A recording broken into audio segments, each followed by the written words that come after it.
बोल शिव शंकर भगवान की जय। आप सभी का जय मां सत्संग यूट्यूब चैनल में हार्दिक स्वागत, हार्दिक अभिनंदन। जैसे कि अब हम शिव महापुराण की कथा का श्रवण कर रहे हैं, तो आज हम शुरू करते हैं दूसरा अध्याय। तो शुरू करें दूसरे अध्याय की कथा। शिव पुराण के श्रवण से देवराज को शिवलोक की प्राप्ति। श्री शौनक जी ने कहा, महाभाग सूत जी, आप धन्य हैं, परमार्थ तत्व के ज्ञाता हैं। आपने बहुत कृपा करके हम लोगों को ये दिव्य कथा सुनाई है। निश्चित ही भूतल पर इस कथा के समान कल्याण का कोई दूसरा सर्वश्रेष्ठ साधन नहीं है।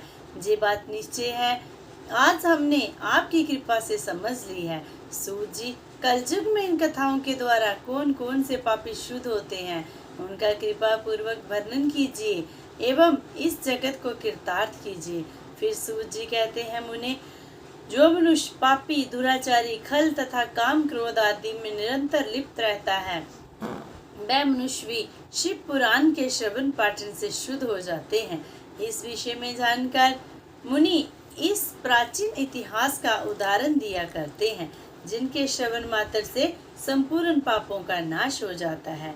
प्राचीन काल की बात है, कहीं की रातों के नगर में एक देवराज नामक ब्राह्मण रहता था। देवराज ज्ञान में अत्यंत दुर्लभ, दरिद्र, रस बेचने वाला तथा वैदिक धर्म से विमुख था। वह स्नान संध्या आदि कर्मों से भ्रष्ट हो गया था एवं वैश्यवृत्ति में तत्पर रहता था। धर्म से विमुख था, वह स्नान संध्या आदि कर्मों से भ्रष्ट हो गया था एवं वैश्यवृत्ति में तत्पर रहता था। उसका नाम था देवराज। वह अपने ऊपर विश्वास करने वाले लोगों को ठगा करता था। उसने ब्राह्मणों, क्षत्रियों, वैश्यों, शूद्र तथा दूसरों को भी अपने बहानों से मारकर उन सब का धन हड़प लिया था, परंतु उस पापी का थोड़ा सा भी धन धर्म के काम में नहीं लगा। वह वैश्यगामी तथा सब प्रकार के आचरण से आचार भ्रष्ट था।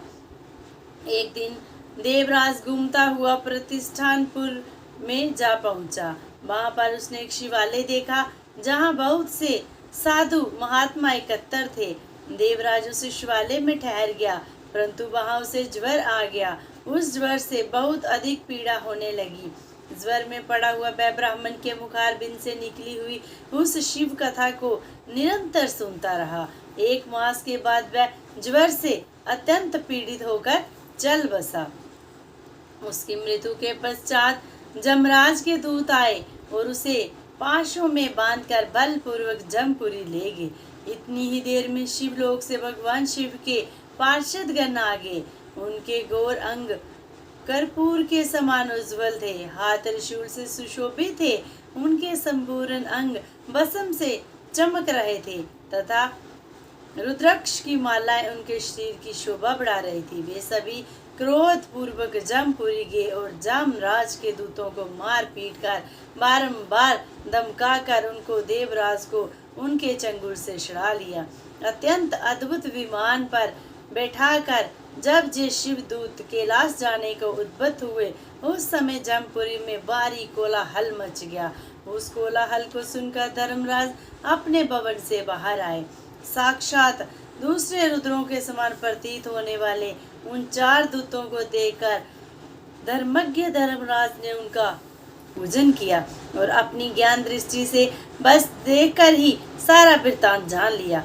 उन्होंने भय के कारण भगवान शिव के उन महात्मा दूतों से कोई बात नहीं पूछी, अपितु उन सब की पूजा एवं प्रार्थना की। तत्पश्चात वे शिवदूत कैलाश को चले गए और वहां पहुंचकर उस ब्राह्मण को दया सागर संभ शिव के हाथ में दे दिया। वो शिव शंकर भगवान की जय, उमापति महादेव की जय।